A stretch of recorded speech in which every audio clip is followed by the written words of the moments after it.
te nombraron el cargo y prácticamente llegó la COVID, ¿no? Básicamente. ¿Cómo has abordado estos meses tan complicados y a qué te estás dedicando ahora mismo? Es decir, ¿cuál es el principal trabajo de la Secretaría General del Reto Demográfico en estos momentos? Sí, en efecto nos pilló, creo que como a todos, ¿no? Aquí cada uno podríamos contar una historia particular o colectiva de cómo nos ha afectado el confinamiento y la emergencia, la crisis sanitaria.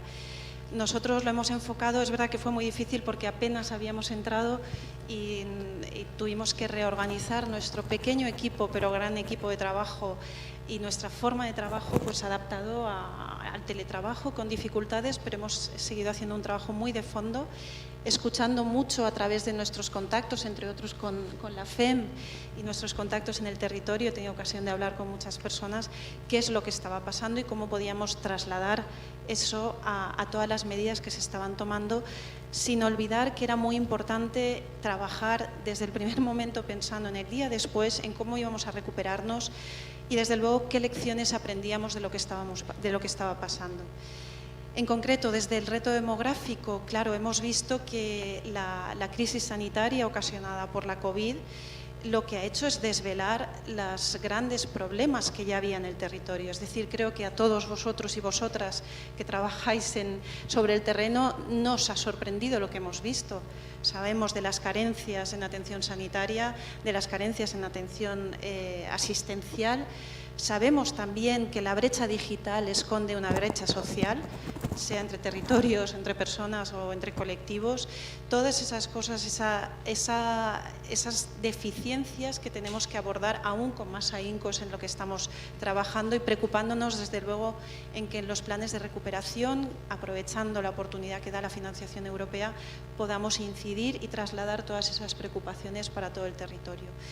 Y luego también hay que hablar, y creo que en eso vosotros en el Hueco os habéis esforzado mucho, apelando al optimismo desde el trabajo y desde el esfuerzo, pero viendo que de aquí pueden surgir muchas oportunidades, también porque hemos detectado muchas respuestas quizá espontáneas, pero espontáneas no quiere decir que salgan de la nada, sino que salen de un trabajo previo y de un trabajo de colaboración en red, de ayuda mutua, de ayuda en común entre los propios vecinos y vecinas, algo un poco que también vosotros sois inspiradores de lo que podemos llamar en un concepto amplio innovación social.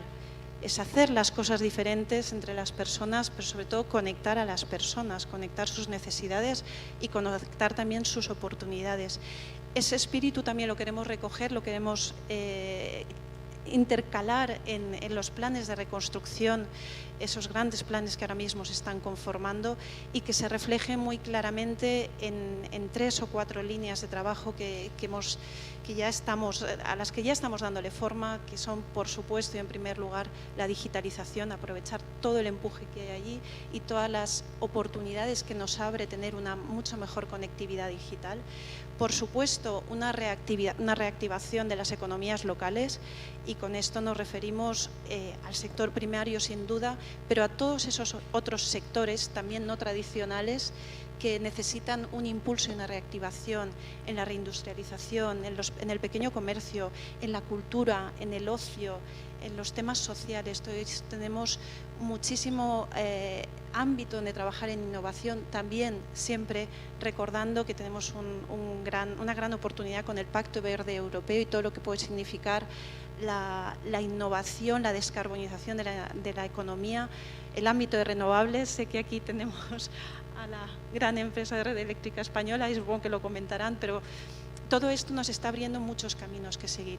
Y también un aspecto importante enfocado a buscar la resiliencia de los territorios, es decir, cómo podemos fortalecer la estructura social, la estructura económica, la funcionalidad de unos territorios que tienen que ser capaces de afrontar este shock que hemos padecido y también salir más fuerte de ello y demostrar que hay muchas cosas que se están haciendo, muchos proyectos y que podemos impulsarlos para salir más fuertes de esta tesitura. En todo eso estamos trabajando, nada más y nada menos, y muchos otros proyectos normativos que quizás... Estamos conociendo. Ahora voy a dar paso a Beatriz Corredor, que es la presidenta de Red Eléctrica de España. A mí la verdad es que siempre me preguntan qué hace Red Eléctrica de España, que es un gran regulador del sistema energético español, metida en esto de la repoblación, de la despoblación. Y yo les cuento una anécdota. Por ejemplo, el eslogan que utilizamos este año de los rurales La Vanguardia surgió tomando unas cervezas en una visita del autobús de la repoblación el año que viene, del año pasado en Urríes, y surgió de la cabeza de Juan Ávila, que forma parte del Departamento de Innovación de Red Eléctrica de España. Estamos ahí pensando cómo plantear la cuestión del autobús el año siguiente. Yo quería hacer algo relacionado con La Vanguardia y él dijo, los rurales La Vanguardia. Sé que siempre tienes que explicar qué es Red Eléctrica allí donde vayas, y sé que tienes un montón de cosas que decir de por qué Red Eléctrica de España está implicada en este maravilloso proyecto. Pues muchas gracias, Roberto, gracias a todos. Voy a ser muy breve, no podíamos no estar. No podía quedar aquí, pero no, haré un poco más de explicación. Primero, permitidme daros las gracias por haberme invitado a estar aquí hoy con vosotros. Es una iniciativa que a mí me parece apasionante y a la que yo desde el principio me he asomado con muchísimo cariño. Y ya os digo desde ya que podéis contar con mi total complicidad y apoyo. En segundo lugar, decidme que esta casa para mí es muy familiar y muy importante porque, como sabéis, o si no lo sabéis os lo digo yo, desde hace muy pocos días tengo el honor de ser la vicepresidenta del patronato de esta casa, del Museo Reina Sofía, y por tanto no puede ser más oportuno que tanto la gira Presura como el lema de los rurales La Vanguardia se presente en este museo, que es el Museo de Vanguardia democrático de nuestro país, de arte contemporáneo, de artes contemporáneos. Y yo creo que esto tiene mucho que ver, y empiezo por el final, con el planteamiento que se ha hecho de esta gira, que no solamente se refiere a un impacto en actividades que podamos asociar tradicionalmente con el mundo rural, las agropecuarias o artesanía, sino que va más allá y pretende demostrar que en el ámbito rural la innovación no solamente es social, sino que es una innovación cultural, filosófica, artística, de reflexión y de ruptura y disruptiva. Y efectivamente, como todos decíais, nos ha tenido que pasar una pandemia para que muchos hayamos vuelto la vista al mundo rural, para ver que aporta mucho más que la actividad esencial para el sostenimiento de la vida, ¿no? Como puede ser la alimentación y la protección del medio ambiente. Pues Red Eléctrica es una empresa que es fundamentalmente rural. Es una empresa que está en 3.000 municipios en toda España y que tiene una implicación territorial obvia, ¿no? Nosotros operamos infraestructuras esenciales, no solamente las redes de transporte de energía eléctrica de alta tensión, sino también la fibra óptica y también satélites. Tenemos aquí al consejero delegado de Hispasat, que no sé si sabéis, pero es parte también de Red Eléctrica desde el año pasado, ¿no? Entonces, tanto el transporte de electricidad como las telecomunicaciones, tanto desde el punto de vista de la fibra óptica como desde el punto de vista de los satélites, pues nosotros los operamos y por tanto somos una infraestructura neutral al servicio del interés general como servicio público, y tenemos además la responsabilidad muy delicada, que yo, como soy de letras, tengo que explicar con palabras de gente de letras cuando hablamos de electrotecnia y de física, y es que como tenemos que consumir en cada milisegundo exactamente la misma electricidad que se genera, ese control de que esté exactamente equilibrado la electricidad que se genera y la que se consume se hace en Red Eléctrica, en el centro de control, a través de procesos obviamente muy avanzados desde el punto de vista tecnológico, pero también a través de personas, de unos operadores formados especialmente para que en cada momento puedan dar la orden a una central que deje de producir o produzca más en función de la demanda que se calcula, ¿no? Es una actividad sumamente delicada porque cualquier error supone un posible cortocircuito o un posible apagón. Y en una coyuntura como la que hemos vivido de emergencia, donde no podía fallar nada, por supuesto no podía fallar el suministro eléctrico, sobre todo por razones sanitarias, pero no solo, no podían fallar las telecomunicaciones. Para nosotros ha sido una responsabilidad enorme ser los garantes de que ese suministro eléctrico se produce con normalidad. Evidentemente, el transporte de electricidad de momento solo se puede hacer a través de cables. Estos cables tienen fundamentalmente una manera de instalarse, que es a través de pues, líneas de alta tensión con apoyos aéreos, y es verdad que esto tiene un impacto en el territorio. sobre todo un impacto paisajístico del que Red Eléctrica es sumamente consciente. Entonces quizá no se conozca, y mi obligación es que se conozca, y por eso vosotros nos dais a nosotros una oportunidad también, el compromiso de Red Eléctrica con la biodiversidad y la conservación del patrimonio natural y del capital natural, a través de la protección de la avifauna, con medidas para evitar que haya impactos de aves contra las líneas. Toda la planificación de las líneas se hace siempre mandando primero a los técnicos de medio ambiente para ver dónde es menos invasivo. Tenemos iniciativas de reforestación, allá donde hay que talar árboles, se implantan los mismos árboles o más de los que se talan. Tenemos 800.000 árboles en bosques ya puestos por Red Eléctrica, y como los cables no solamente van por el aire, también van por debajo de la tierra y van por debajo del mar, también procuramos conservar el patrimonio del fondo del mar a través de iniciativas de repoblación, por ejemplo, de Posidonia, en las islas, donde van los cables submarinos.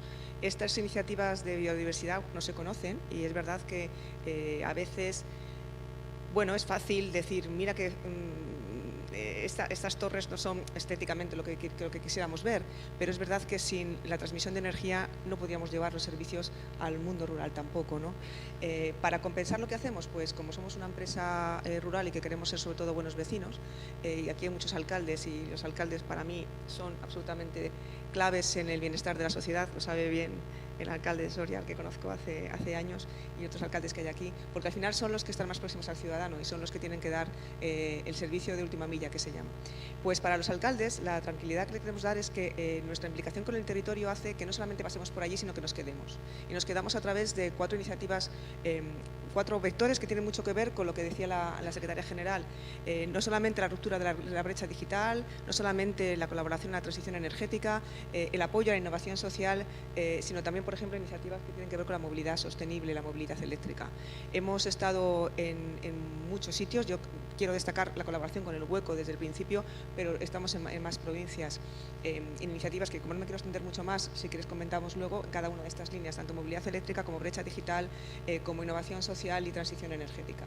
Y también hemos colaborado específicamente con el ámbito rural en este tiempo de pandemia, colaborando con asociaciones de mujeres rurales, de pequeñas explotaciones agropecuarias, para dar salida a una producción de excelente calidad de alimentos, tanto vegetales como de ganadería, que hemos adquirido y hemos llevado allí donde se necesitaban, tanto a los bancos de alimentos, a Cáritas, a Mensajeros de la Paz o a otro tipo de asociaciones que se dedicaban a dar cobertura de alimentación en los sitios donde era más necesario, ¿no? O en el mismo sentido, las iniciativas de Huerta Próxima, para que los agricultores locales puedan dar salida a través de una plataforma digital a sus productos directamente a los domicilios. Quizá esto, en relación con las líneas de alta tensión, parezca un poco extraño, pero sí que es la realidad, y a mí me importa mucho que se conozca, y después os voy a contar muchas más cosas interesantes de lo que se hace en el ámbito rural, que la verdad es que son fascinantes. Sí, porque como yo me siga hablando, me como todo el tiempo. Juan Cruz Figueroa es consejero de Innovación del Gobierno de Navarra. En realidad la Comunidad de Navarra no tiene problemas de despoblación, pero sí que tiene problemas de desigualdad en algunas de sus comarcas, y claro, la desigualdad puede tender hacia la despoblación en algún momento u otro. En cualquier caso, se han puesto las pilas, por decirlo de una manera muy vulgar, y yo creo que están a la cabeza en cuanto a innovación social en el país, en España. De hecho, acaban de presentar un programa que se llama Comunal, en el que el Hueco ha tenido algo que ver. Van a poner en marcha ecosistemas de innovación social en la comunidad, y me parece realmente un ejemplo de poner la venda antes de la herida para que no lleguemos a situaciones tan extremas, no se llegue en Navarra a situaciones tan extremas como la que se vive en algunos puntos de España. Juan. Buenos días, se me oye correctamente, sí. Gracias por la invitación, gracias por permitirme participar en este foro. Es cierto que la iniciativa está así, pero también es importante recalcar que en Navarra la despoblación es más deslocalización casi que despoblación. De los 272 municipios que hay en Navarra, solamente el 4% tienen más de 10.000 habitantes. O sea, sí que tenemos un problema, además un problema interno de movimiento. En cualquier caso, yo quería aterrizar el debate sobre todo, porque como ahora soy parte de un gobierno, me gusta aterrizar las cosas a lo práctico, ¿no? Y tengo 2 palabras para intentar ejemplarizar lo que se puede hacer desde el gobierno, que son compromiso e innovación. El compromiso que tiene Navarra con la despoblación se manifestó de una manera claramente desde el principio del Gobierno. Se formó una comisión de lucha contra la despoblación de un alto nivel, la preside la presidenta, la vicepresidenta, el consejero. Hay 11 directores generales, está la Federación de Consejos. Es un foro extraordinario de trabajo donde se presentan iniciativas como la de Comunal, que probablemente se discutirá más tarde, o bueno, por la que estamos profundamente agradecidos.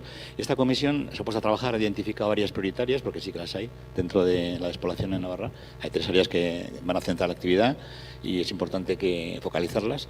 Y yo creo que es importante también que en el plan de reactivación de Navarra, Nafarroa Suspertu, estamos muy atentos a lo que ha partido de esta comisión de despoblación. Entonces hay 14 líneas de actuación específicamente marcadas con asignación presupuestaria, con todo para esa lucha. Eso es muy importante. Y lo quería acabar básicamente porque yo no soy consejero de cohesión territorial, soy consejero de innovación. Y es una cosa muy importante porque mis áreas de trabajo son universidad, innovación y transformación digital. Y no se me ocurre nada más importante que esas 3 para luchar contra la despoblación. Entonces voy a acabar brevemente mi intervención diciendo que creemos que la innovación, asumimos que la innovación es generar valor nuevo en un proceso humano, sea un servicio o un producto, a través del conocimiento, pero que la innovación, que tiene un matiz claramente tecnológico muchas veces, si no es social, no es innovación. Y ese es un poco el mensaje. Si utilizamos la innovación como palanca para salir de la crisis, no resilientemente, sino antifrágilmente, es decir, para salir mejor que lo que hemos entrado, no podemos olvidar la parte rural, porque hay que también desmitificar el tema de asociar lo rural con lo agrícola. Eso no es verdad. Es un tema clarísimamente que ha cambiado y esta pandemia ha puesto en evidencia eso. De hecho, nosotros quería lanzar los 3 apuntes del departamento que me gustaría que se quedan claros. Son ideas fuerza: contra la despoblación, conexión. Y en Navarra creemos profundamente en ello. Tenemos 1000 kilómetros de fibra óptica, tenemos el 91% de las entidades de población cubiertas por fibra óptica. No se puede, esperamos llegar al 100% pronto, el año que viene. Este es un tema bastante importante. Sabemos que falta la última milla, sabemos que falta el trozo que va desde el comienzo del pueblo hasta las casas, y eso en el Pirineo es un problema, porque imaginad los caseríos, los separos que están delante de los pueblos y lo que cuesta llevar allí la fibra. Pero creemos que la brecha digital tiene, como se ha mencionado antes por la secretaria, muchos orígenes, ¿no? Uno de ellos, en nuestro caso, es el geográfico. Y ese es un tema por el que estamos trabajando muchísimo desde el primer momento. El otro tema que ha surgido durante la pandemia es que la innovación con impacto en salud también puede salir de los individuos en sus propias casas. Hemos canalizado esfuerzos de gente que en su propia casa, con su impresora, fabricaba pantallas de protección. Lo hacían de forma desordenada y el departamento lo que ha hecho ha sido canalizar ese esfuerzo y convertir una iniciativa popular de cada uno en su casa con su impresora en una iniciativa industrial. Porque de esa iniciativa popular, por haberla canalizado, se han generado industrias deslocalizadas en muchos sitios que han convertido su propia actividad en actividad biosanitaria. Y es también un cambio que afecta clarísimamente al mundo rural. Y el otro punto que quería mencionar, básicamente, nosotros como innovadores en Navarra tenemos una gran tradición de fomentar la innovación y la queremos hacer todavía más cercana y más deslocalizada. Hay 2 áreas de trabajo fundamentales en Navarra, que son la cadena agroalimentaria y la energía renovable, que estoy encantado aquí de compartir el foro. Las 2 tienen muchísimo que ver con aprovechamiento rural, pero muchísimo. La cadena agroalimentaria, desde el sector primario hasta el final, los centros de investigación tecnológicos navarros de agroalimentación están deslocalizados. No están más que uno en Pamplona, los demás están todos en los pueblos, y es muy importante. Y luego el aprovechamiento de energía rural por metodología innovadora. Estamos teniendo experiencias súper importantes, no solamente para reducir el efecto térmico de nuestra producción de energía, sino porque al admitir energía eólica e hidráulica en los pueblos estamos fijando conocimiento, porque las prácticas de la universidad de renovables ya se hacen en pueblos. Entonces yo creo que es una especie de acción conjunta y no quiero monopolizar más el tiempo, pero tengo ahí a los 3 compañeros del gobierno, que están ahí los 3 directores generales implicados en el área, mirándome. Creo que he dicho todo, no sé si lo he dicho todo, pero espero que sí. Si no, durante el debate seguiremos hablando, ¿de acuerdo? Encantado, gracias. Tengo una curiosidad. Desde Navarra, ¿cómo se ve el problema de la despoblación en el resto del país? Problemas tan agudos como los de Soria, como los de Cuenca, como los de Teruel. Pues ¿Vosotros que habéis puesto en marcha medidas para evitarlo? ¿Cómo se ve desde fuera? Yo creo que hace falta un compromiso evidente. O sea, yo creo que no es una tarea inmediata. Estamos aplicando lo de cuando las barras de tu vecino veas remojar, o sea, pelar, pon las tiras a remojar, ¿no? Pero es cierto que lo que hay que hacer es no parar. O sea, mi mensaje es, la evidencia está ahí, es un hecho incontestable. Yo soy científico de formación y ves la estadística y vas como bajando. ¿Qué hay que hacer? Poner medidas, o sea, pensar en medidas en corto, pero en medidas en largo. Medida corto inmediatamente es evidentemente la brecha, o sea, conexión. Hay que dar a la gente, sin que importe dónde esté residiendo, las mismas oportunidades de trabajo y desarrollo personal y profesional. En Navarra tenemos el 90% de los polígonos industriales conectados con fibra óptica. Y eso hace que la gente trabaje cerca de su casa. Entonces acción, compromiso y acción. Judith Flores voy a leer tu cargo porque no es de memoria, directora general de Servicios Jurídicos y Coordinación Territorial de la Federación Española de Municipios y Provincias. En un estado tan descentralizado como el español, los municipios, primero, ¿qué papel juegan en su lucha contra la despoblación? ¿Y cómo estáis trabajando en la Federación, que sé que lleváis mucho tiempo en ello, para esto de la repoblación de la España rural? Muchas gracias, Roberto. Buenos días a todos y a todas. Y sobre todo, en principio, en el capítulo de agradecimientos a vosotros, al Hueco, que ha hecho posible por fin esta jornada y ha hecho posible por fin que después de 4 meses, la FEN haya salido del teletrabajo, haya salido de su propia sede para compartir con buenos amigos esta jornada. Me preguntabas en la primera parte de la cuestión cómo los municipios juegan un papel frente a la despoblación. Es que la despoblación y el reto demográfico no tiene solución sin contar con los municipios. No podríamos concluir ninguna política de Estado, ninguna política territorial, y aprovecho para felicitar al Gobierno de Navarra por la iniciativa. Hemos tenido ocasión hace unos meses de compartir con vosotros la visión local también allí en Navarra, con el Parlamento y con el Gobierno. Y como te decía, sin los municipios y sin lo local es imposible acometer una política de Estado como es la del reto demográfico. De hecho, hemos sido los municipios quienes de forma, digamos, conjunta, global, unida, hemos exigido la implantación y la implementación de este discurso en la agenda política. Y de alguna manera es muy satisfactorio comprobar que somos muchos, que somos cada vez más, desde todas las administraciones, desde todos los territorios, los que compartimos estos problemas y los que compartimos este gran reto. ¿Y por qué digo esto? Pues digo esto por una cuestión también de números. Yo, como la presidenta de Red Eléctrica, comparto su afición por las letras y su formación en letras, pero los números son implacables y nos someten a una tiranía a veces casi cruel. En España tenemos 8.131 municipios. Más de 6.000 tienen menos de 5.000 habitantes. Y aproximadamente unos 4.000 tienen menos de 1.000 habitantes. Ese es el mapa local y el mapa territorial de nuestro país. Y el afrontar un reto de estas características sin contar con los municipios, de cualquiera de los tamaños, de cualquiera del número de población, de cualquiera de su ubicación geográfica, es imposible que tenga ningún resultado positivo cualquier política. Y esto lo ha entendido muy bien el Gobierno de España. Empezábamos, Roberto, le preguntabas a la Secretaría General si en el organigrama, si la estructura orgánica del Gobierno es importante que haya una Secretaría General.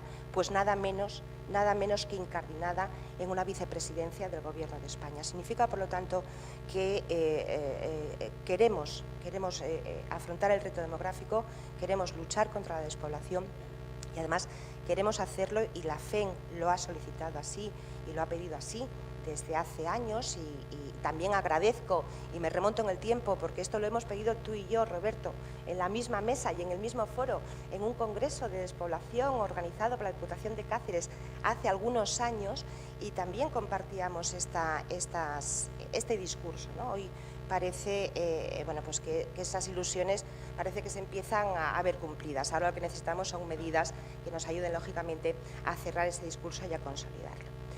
Yo quiero resaltar un asunto, una cuestión a la que le hemos dado muchísimo valor en estos meses de pandemia, y ha sido el comportamiento de los territorios y el comportamiento de los ayuntamientos, de los municipios, incluso de los más pequeños, frente a una crisis súbita, inédita, inabarcable y tremendamente desgraciada. Y lo digo porque cuando el 13 de marzo apagamos y cerramos las oficinas, pero seguimos pues afrontando el problema con tropezones, como todos los primeros días, las primeras semanas, nos dimos cuenta de cómo se iban comportando los distintos municipios, los distintos territorios. Desde la Federación Española nos preocupaban especialmente los pequeños municipios. Si estábamos preocupados en grandes ciudades, si estábamos preocupados en estructuras superiores, pues imaginad cómo podíamos sentir ese temor hacia los municipios, sobre todo cuando no podías moverte para visitarlos, cuando no tenías esa cercanía de poder coger un medio de comunicación, un medio de transporte y colocarte en el lugar del problema, ¿no? Bueno, la sorpresa ha sido tremenda en términos positivos. O sea, el comportamiento de los pequeños municipios alcanza el grado de excelencia. Lo decías tú, Elena, en tu intervención. Parecía que de forma espontánea, de forma súbita, es cierto, o sea, de forma rápida, de forma muy eficaz también, se organizan. ¿Y se organizan para qué? Para prestar el servicio a la ciudadanía que lo estaba pasando mal o que no podía salir de su casa simplemente para abastecerse de alimentos o para recibir asistencia sanitaria. Y comprobamos que lo hacían desde el municipio más pequeño, en solitario o en principio con una acción unilateral, posteriormente a través de los municipios que forman parte de la misma comarca, con la ineludible e inestimable ayuda de las diputaciones provinciales.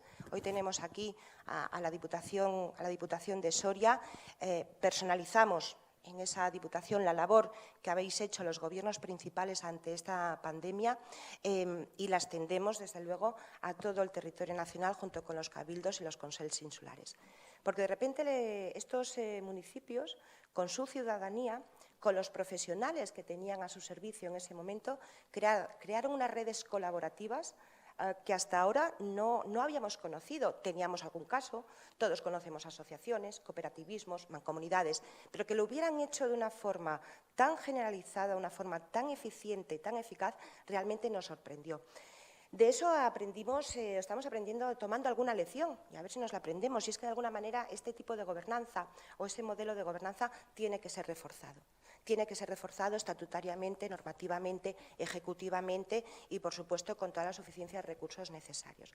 Porque nos han enseñado que nuevamente han sido un elemento de cohesión territorial, un elemento de cohesión social y, sobre todo, un ejemplo de resistencia y de resiliencia ante las peores crisis que podemos sufrir, no solamente esta, también hemos sufrido la económica de 2008, que algo saben también los municipios de salir adelante en esto, de tal manera que desde nuestra federación solamente podemos, en primer lugar, agradecer el trabajo de cada uno y cada una de los alcaldes y alcaldesas, presidentes y presidentas de diputaciones provinciales, cabildos y consells, y desde luego recoger ese testigo, recoger ese ejemplo y esa lección que nos han dado para reforzarla y para devolvérsela, por supuesto, espero que con buenas políticas exitosas frente a la despoblación.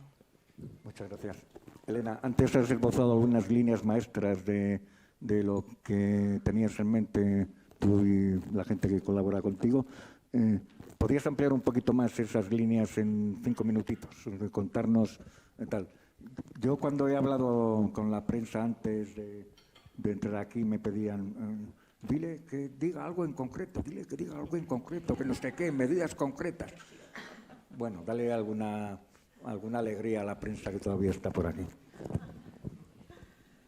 Bueno, me habías dicho que me ibas a hacer preguntas fáciles. Bueno, a ver, sí, esa concreción es en la que estamos trabajando. Creo que en una empresa tan complicada como la que estamos llevando, que es una planificación estratégica que tiene que reflejar un pacto de Estado en el que efectivamente tienen que estar reflejadas todas las administraciones que cooperan y colaboran en nuestra estructura de Estado, en la que tenemos que dar cabida a la colaboración pública-privada, en la que tiene que entrar la sociedad civil y sobre todo las personas que viven en el territorio, que son las que mejor saben lo que pasa en sus territorios y los que necesitan. Es decir, eso es una estructura compleja, es un gran reto, el reto demográfico y todo lo que estamos creando con esa visión estratégica. Es cierto que ahora nos vemos con esa necesidad de concretar acciones ya en esas líneas.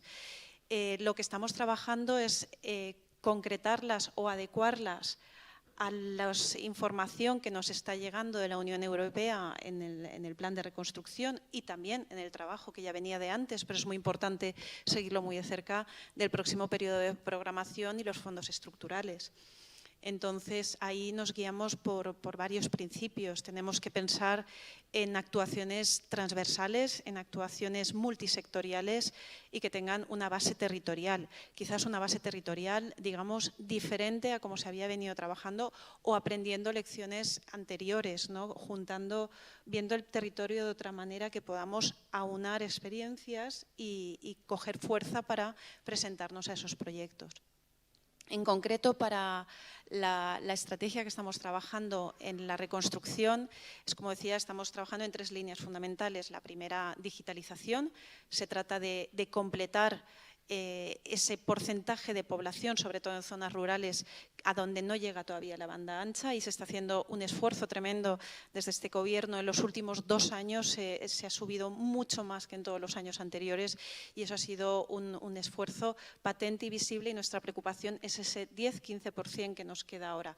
Aprovechando además para adelantarnos, evitar, que eso es muy importante, que la España digital avance a varias velocidades. Lo que tenemos que hacer es aprovechar y pegar ese salto en la necesidad que tenemos en los territorios, en las zonas rurales. Como también a través de proyectos piloto, por ejemplo, a través del 5G, a través de conexión en redes educativas. Y una cosa muy importante que a veces se olvida, y ayer lo hablábamos, ¿verdad, Judith? No solo pensemos en el hardware o en la infraestructura tangible, pensamos que para este avance digital es muy importante también la formación y el acompañamiento. Y ahí las administraciones locales también tenemos que reforzar esa estructura de administración local que sea capaz de prestar servicios a sus ciudadanos en la máxima calidad y que sea capaz de prestar unos servicios que quizás unas personas que viven más aisladas por las circunstancias geográficas o sociales de donde viven no pueden prestarse individualmente. Ahí tenemos un gran papel y un gran camino que recorrer. Es decir, la tecnología tiene que venir acompañada también de una formación y una accesibilidad a esa tecnología. Y esa es una línea muy importante que queremos trabajar en esa reconstrucción. Segundo bloque, la reactivación económica, lo mismo de base territorial, aprovechando los recursos endógenos y las capacidades, el capital que tiene cada territorio, enfocando a los jóvenes, a la creación de empleo y a potenciar y a reforzar el capital social que tiene este territorio, por muy pequeño o incipiente que puedan ser esas redes colaborativas, las tenemos que aprovechar. Me gusta muchísimo además el lema de este año, hablando de cultura, de música. Tendréis que ver, lo conocéis, las iniciativas que hay, porque eso es una parte de nuestra vida personal y de nuestra vida en sociedad. El acceso a la cultura, el disfrute de la cultura, el ocio también hay que potenciarlo y, por qué no decirlo, aunque no me guste hablar puramente en términos económicos, es un sector económico que podemos potenciar y es deslocalizable, pero luego se arraiga en el territorio. Todos tenemos unas raíces culturales enormes, diversísimas. El patrimonio cultural, el patrimonio natural también es algo, el patrimonio histórico, donde tenemos mucho que reforzar. Desde luego, el crecimiento verde y la descarbonización de la economía, ir hacia potenciar energías renovables, estrategias dentro de la economía circular, nuevas industrias o negocios a partir de la recuperación de materiales. Es decir, ahí hay muchos caminos que recorrer, la innovación social de la que vosotros sois un ejemplo. Y otro tercer eje, lo que llamamos la resiliencia del territorio, que en la que estamos trabajando en particular, lo que pasa es que todos estos planes llevan su camino a recorrer en los aspectos que a veces se nos escapa un poco, pero es fundamental para establecer un proyecto vital o profesional, que es la vivienda. El acceso a la vivienda es un derecho constitucional, no solo en las ciudades. Tenemos que ver qué pasa en ciudades más pequeñas o en localidades muy pequeñas. El hecho de que haya viviendas vacías no quiere decir que estén accesibles por diferentes circunstancias. Todas las oportunidades que también da como sector económico la rehabilitación de viviendas, la rehabilitación energética de viviendas para llegar a unos mayores grados de eficiencia, la restauración del patrimonio, los planes de accesibilidad física también, aprovechando todo lo que pueda haber en movilidad sostenible, en sistemas de transporte colectivo, el impulso al ferrocarril. Es decir, hay una gran línea, un gran paquete de medidas donde se tiene que trabajar desde el Gobierno de forma coordinada. Para eso también hemos creado, y fue ya en febrero nada más entrar, una comisión delegada del Gobierno para el reto demográfico, es decir, donde coordinamos toda la acción ministerial. Estamos lanzando también, eso se reflejará de forma normativa en lo que será una evaluación de impacto desde el punto de vista del demográfico, es decir, qué impactos demográficos tienen las normativas, los planes, los proyectos. Esto lo que pasa es que es algo que tenemos que crear y normativizar bien y hacerlo eficaz, efectivo y aplicable, ¿no? Pero eso será un gran paso adelante para que todas las acciones de gobierno, de los distintos gobiernos, tengan esa eficacia. Y luego, importantísimo, lo reitero porque además también lo había señalado, esto tiene que ser un pacto de Estado en el que concurran todas las administraciones, tiene que ser una gobernanza multinivel basada en la lealtad entre instituciones, en la confianza entre instituciones y con una cosa muy importante, con la flexibilidad suficiente para adaptar las distintas singularidades y los planes y medidas de cada territorio, pero también con una vocación de permanencia. Es decir, cuando hablamos de un pacto de Estado, esto tiene que tener actuaciones de ya, a corto plazo, para resolver problemas hoy, pero una mirada a largo plazo, de permanencia y para dar respuesta a las necesidades de estas personas y de los territorios. ¿Os imponéis o autoimponéis algún plazo para entregar algo? Para decir, esto de la digitalización tiene que estar aquí. Pregunto. Seguimos con las preguntas fáciles. Déjame decir, nosotros sabemos en Presura que cuando hablamos del problema de la repoblación y la despoblación estamos hablando a medio y largo plazo para solucionarlo y que estamos ahora dando los primeros pasos en ese sentido después de no haber hecho absolutamente nada, por ejemplo, en los últimos 30 años. Por lo tanto, es mucho de agradecer. Pero yo transmito aquí lo que me están diciendo. Algún tipo de... No sé, pues España estará completamente digitalizada en 2022. Seguimos con las preguntas fáciles. No, pero bien, me parece muy importante, es verdad, porque precisamente por el hecho de que tantas personas llevan tantos años asistiendo a este vaciamiento, a esta desestructuración social de muchas zonas, de muchos pueblos, de tus propios recuerdos, de tu memoria, precisamente porque llevamos muchos años, ha habido muchos años de inacción o de acciones políticas en otros sentidos, ahora necesitamos ver respuestas claras, patentes y tangibles. Somos muy conscientes en la Secretaría General de esa necesidad de ver pasos concretos y sobre todo tangibles. La digitalización es uno de ellos, es como una condición, digamos, sine qua non, es la condición necesaria, quizás no la suficiente, pero la necesaria para que todo lo demás prospere. Ahí tenemos, como decía, en los últimos 2 años se ha hecho un esfuerzo por este gobierno que duplica o triplica, casi cuadruplica lo que había anteriormente. Ahora mismo está a punto de salir una nueva convocatoria del plan de banda ancha que llevan los compañeros del Ministerio de Asuntos Económicos y Transformación Digital de 150 millones de euros y un impulso muy fuerte a las operadoras para que lleguen mucho más a esos territorios que nos faltan. Ahí también hay una opción de soluciones imaginativas que se están dando en muchos territorios. establecer plazos concretos, sí que tenemos diferentes proyectos en los que vamos avanzando y esperamos que por lo menos en el plazo de una legislatura, que esperemos que sea una o más, nos dé tiempo para ir completando todos esos hitos que tenemos. Aparte de que tenemos una cuestión de plazos temporales muy importante, muy significativa, donde estamos todas las administraciones, que es no solo el plan de reconstrucción, sino también, no olvidemos, el próximo periodo de programación de los fondos estructurales. Y ahí tenemos tanto en la parte de la PAC a través del FEADER, de los fondos de desarrollo rural, como en la parte de la política de cohesión a través del FEDER, tenemos grandes oportunidades de hacer esos proyectos innovadores. También estamos trabajando con nuestros contactos en la Comisión Europea para definir bien esos proyectos transversales, innovadores, de fuerte base territorial y multisectoriales. Perfecto, yo creo que ha salido esta muy bien. Beatriz, creo que puedes poner nombre, apellidos a todo lo que hacéis en Red Eléctrica, en qué pueblo estáis, qué estáis haciendo, qué proyectos, detrás de qué proyectos estáis, de eso que en líneas generales has hablado antes, ¿verdad?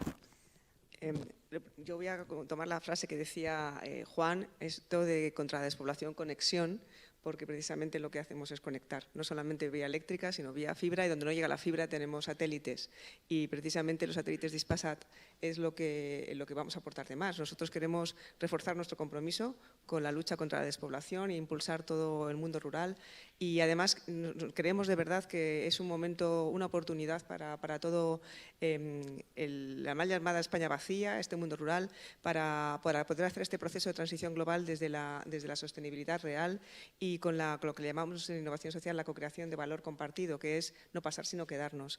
Y con todo esto, pues a pesar desde lo grande, desde la transmisión de electricidad y desde la conectividad y desde los satélites, pues una de las cosas que hemos querido hacer es que esto se pueda conocer más. Por eso la idea de que Presura Televisión pueda moverse por los 10.000 kilómetros que vais a recorrer, los 40 municipios de tantas comunidades autónomas, pues permite que se pueda conocer a través de una antena que va a instalar Hispasat, con todos los servicios técnicos para poder conectar vía satélite y a través del satélite de Hispasat, del 30W6, a ver si lo digo bien, CEO, en la posición satelital de 30 grados oeste, que implica que haya que tener un servicio técnico acompañando al autobús para que en cada momento se pueda transmitir vía satélite lo que se hace en Presura, ¿no? Y por eso se pueden conocer iniciativas como la que os decía. Desde el punto de vista de la transición energética, el mundo rural tiene que aportar muchísimo en el ámbito de las energías renovables. El Red Eléctrica es la espina dorsal de la incorporación de renovables. Sin la garantía del suministro y del equilibrio del suministro de Red Eléctrica no se puede hacer esa incorporación, y pensad claramente por qué. Antes os he dicho que nosotros lo que hacemos es decirle al generador: deja de producir, que no tenemos tanta demanda. Eso no se lo podemos decir a la energía eólica ni se lo podemos decir a la fotovoltaica, porque no son predecibles. Entonces, esto requiere una inversión tecnológica en innovación local a través de servicios que permitan incorporar estas energías renovables de pequeños consumidores también. Y en esto, por ejemplo, podemos citar tanto el caso de Castelfrío de la Sierra, en Soria, donde se ha hecho una pequeña comunidad de 60 vecinos de autoconsumo solar. Esto, para poder incorporarse a la red, requiere una serie de instalaciones, y estas instalaciones al final requieren que esté Red Eléctrica detrás para darle garantía y para darle equilibrio al sistema, ¿no? En cuanto a la brecha digital, pues también a través de otra de las líneas de Red Eléctrica, que es la fibra óptica, hemos ido al norte de Segovia a través de la cooperativa de Nordest. Que se dedican a poner banda ancha y poder dar cobertura de conectividad de Internet a pequeñas comunidades. Una vez más, la repoblación se salva con la conexión. Y en esto, desde el punto de vista de dónde no llega la fibra óptica, yo te tranquilizaría, porque donde no llega la fibra óptica llega el satélite. Y el satélite, además, llega en muy poco tiempo. Es que en menos de un año se puede dar conectividad a toda España, como mínimo por 30 megabits por segundo. Y esto permite dar iniciativas no solamente de carácter de servicios, de wifi y demás, sino también teleasistencia desde el punto de vista sanitario, desde el punto de vista educativo, desde el punto de vista industrial, desde el punto de vista de gobernanza, de formación. Por tanto, yo creo que estamos en una posición donde claramente se visualiza que somos un país suficientemente avanzado para dar solución a todo el mundo con soluciones tecnológicas sumamente avanzadas, ¿no? Entonces, claro, todo este tipo de iniciativas después se pueden concretar en cuestiones como, a lo mejor no lo conocéis, que colaboramos con escuelas de pastores tanto en La Rioja como en Madrid, para que el ganado pueda limpiar la parte que está debajo de las líneas de alta tensión, no solamente para hacer mantenimiento desde el punto de vista del ecosistema, sino, por ejemplo, para evitar incendios forestales, ¿no? Como he dicho antes, hemos colaborado con los agricultores y con las pequeñas las mujeres, las pequeñas cooperativas de mujeres. O, por ejemplo, lo que habéis hablado vosotros, de cómo conseguimos que la gente joven o profesionales que se están planteando que vivir en la ciudad no es tan buena idea ni tan necesario si hay conectividad, que se puedan volver al pueblo con el programa Hola Pueblo de Almalatura, para que estos emprendedores y esta gente que quiere desarrollar su innovación en un ámbito menos hostil que el urbano, lo pueda hacer con acogimiento vecinal y que pueda ser un vecino más. Para eso, evidentemente, y aquí me pongo la otra gorra que he tenido algunas veces, es imprescindible hacer una política de vivienda y de reconstrucción y de rehabilitación de vivienda en el ámbito rural, para lo que ya en su momento había varias líneas, ¿no? Yo recuerdo también una cosa que habéis citado, que tiene un impacto enorme, lo saben los alcaldes, en los municipios, que es la recuperación del patrimonio histórico público de cada uno de los municipios, para darle otro tipo de usos o para recuperar los viejos usos culturales o sociales que pudieran tener, ¿no? Entonces, yo creo que es un momento óptimo y que desde las administraciones se han puesto todos los medios para conseguir que nos alineemos todos en el mismo camino y que desde iniciativas muy grandes hasta el último pueblo pequeño, como digo, de 60 habitantes, pueda llegar la iniciativa pública y, por supuesto, la iniciativa privada para poder hacer entre todos lo que tenemos que hacer, ¿no? Que es darle al mundo rural el impulso que requiere para garantizar el bienestar de todos, ¿no? Y yo vaticino, creo que si algo bueno va a salir de las crisis, como de toda crisis sale algo bueno, va a ser una mirada sobre el mundo rural muy diferente relacionada con la calidad de vida, siempre y cuando haya la conexión adecuada. Y yo creo que en nuestro país estamos en una posición óptima, muchísima ventaja sobre otros países del mundo e inclusive de Europa, y que desde luego desde el liderazgo del Ministerio de Transición Ecológica y Reto Demográfico y la complicidad de las empresas lo vamos a ver en poco tiempo. En 2021 se verán cosas. ¿A que sí? Juan, exactamente. No sé si quieres hablar del proyecto comunal un poquito o quieres hablar de otra cosa. Yo tomo notas de lo que han dicho, porque yo creo que al final hay que aterrizar cosas, y la perspectiva tan interesante que habéis planteado en esta mesa, donde está representada la Administración General del Estado, un operador público, la Federación de Municipios y una administración regional, es una cosa digna de elogio. Y voy a jugar el papel que me toca de aterrizar las cosas, ¿no? Porque yo creo que es importante el desarrollo. Nosotros en la Comisión de la Despoblación han puesto que haya que incorporar un perfil de despoblación en cada acción legislativa que haya. Igual que de género, pues también de ese tema. Ya está. Hay que ponerlo y decirlo. Y hacerlo de forma que cada normativa nueva incorpore esa percepción. Eso es una cosa de acción. Y segundo, tiene que ver un poco con la brecha digital, que hay que conocer bien la brecha, porque se nos llena mucho la palabra con la brecha digital. Hay que conocerla, ¿no? Y la brecha es muy poliédrica, tiene muchos aspectos, y yo creo que es importante detectar, no se puede acabar con todo a la vez, y es importante conocer los datos. ¿Qué hemos hecho nosotros? Pues acotar dos cosas, por ejemplo, y voy a ser breve. Una es preguntar a la gente, en razón de edad, cómo es su acceso digital. O sea, la brecha digital tiene otro componente de edad, y es que la población rural está muy envejecida. Entonces se dan dos condicionantes negativos ahí, que es gente mayor y que no tiene acceso porque no tiene formación. Entonces, acaba de publicar el observatorio que dirige Luis un estupendo estudio sobre la brecha digital relacionada con la edad, y son datos que hay que tener muy en cuenta. No podemos decir, o sea, yo entiendo que hay que traer gente joven a los pueblos, pero la gente que vive allí también hay que cuidar un poco y hay que conocer muy bien el terreno y lo que necesitan. Si no conocemos bien cómo es la brecha, no podemos plantear acciones efectivas. Y me salto yo a otro aspecto. Veo al director general de Administración Local y Despoblación que me está mirando. El plan de banda ancha, y no soy un talibán de la fibra, Beatriz, también me gusta la radio y el satélite cuando puedo, sobre todo en el Pirineo, es imposible a veces meter fibra, bueno, no hay carreteras.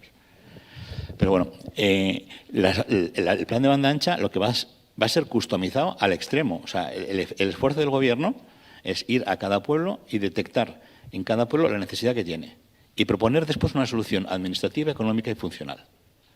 Pero hay que hacerlo a ese nivel. Hay que hablar con el alcalde, hay que ir y hay que ir con las operadoras privadas. Porque las operadoras privadas, y aprovecho ya y tiro al Gobierno, el plan PEVA de los 150 millones hay que hacerlo un poquito mejor. Porque lo que ha pasado es que las operadoras han puesto su patente de corso en poblaciones, las marcan como punto negro, dicen voy a conectar ahí en el próximo año, y no lo hacen. No lo hacen porque no les es rentable. Ya está. Entonces, ¿qué hay que hacer? Actuar. Es decir, coger a la operadora y decir, en este punto negro de este pueblo, ¿por qué no has actuado en 2 años? No, pues te lo quito. Se acabó. Hay que ser así de directo, porque es que si no tenemos un problema. Y evidentemente, como no puedes forzar a la gente a la ruina, hacer paquetizaciones. Nosotros estamos como en el supermercado. Si este pueblo no te interesa porque tiene poca fibra, pocos clientes, si no me haces no te doy el otro. Paquetizar. Y obligar un poco a dinamizar ese mercado, porque la verdad es que es muy comprensible que tiene sus propias limitaciones, pero no está. Y ya está, no quiero ocuparme.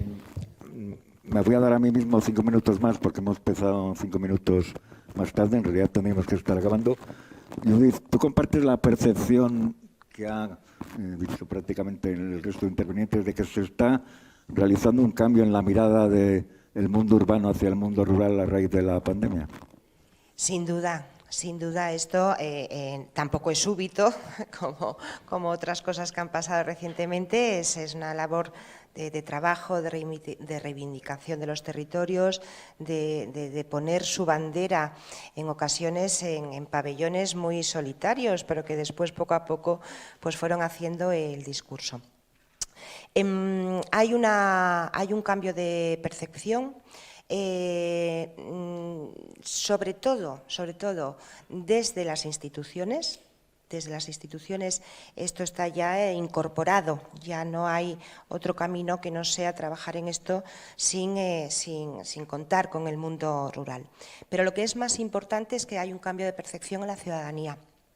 La opinión pública ya tiene, digamos, ya la tenía, yo creo que se iba trabajando en esto, ya la tenía otra simpatía, ¿no?, a la hora de mirar al mundo rural, y mucha empatía cuando mira sobre todo a aquellos territorios que tienen el riesgo de despoblación. Y esto está acompañado también con una ayuda inestimable, que es la labor de los medios de comunicación. Bueno, de algunos de ellos podríamos decir que podríamos mejorar alguna visión, ¿no?, o algún discurso, algún mensaje, pero es importante que el mundo de la comunicación, los medios de comunicación, nos acompañen también en reivindicar esos otros territorios que no son esta ciudad, que no son las áreas metropolitanas, que no son las grandes urbes o las grandes conglomeraciones. ¿De qué depende que esto siga por un buen discurrir y un buen transcurrir? Pues de que iniciativas como estas, en las que estáis trabajando el Hueco desde hace años, y yo recuerdo que muy en solitario cuando empezabais, salvo como esto era en Soria, pues el alcalde de Soria, amigo y compañero que se sienta hoy aquí y a quien miro y distingo pese a la mascarilla, pues iba un poco marcándonos también estas necesidades del mundo municipal. Hay un cambio de percepción, lo hay, todavía tenemos que consolidarlo más aún. El mundo rural ya no es la retaguardia, ya no es el patio trasero de este país. El mundo rural, lo rural, es el futuro, es la vanguardia y, desde luego, es el mundo de oportunidades que yo creo que necesitamos para seguir trabajando en la cohesión territorial y social. Vamos a acabar esta primera mesa. Os quiero agradecer de verdad que hayáis estado aquí. Me ha encantado lo que habéis dicho. La palabra más mencionada aquí en esta mesa ha sido conectividad. Realmente la habéis pronunciado prácticamente todos 3 o 4 veces. Y os deseo suerte a todo en lo que estáis haciendo, porque de verdad, de que vosotros tengáis suerte y de que os vaya bien, nos va a depender mucho que de nosotros también nos vaya bien, sobre todo tú, Elena. Ojalá tengas la mayor suerte del mundo, porque estás en un puesto del gobierno que es realmente complicado, muy, muy, muy complicado. Yo creo que es uno de los más complicados de la estructura del gobierno, porque hay mucha gente pendiente de ti, hay mucha gente que quiere que se resuelvan cosas, hay cosas que no se han resuelto en mucho tiempo, y la verdad tienes un papel fundamental que ojalá de verdad te vaya muy bien. Así que muchas gracias, creo que se merecen todos un aplauso.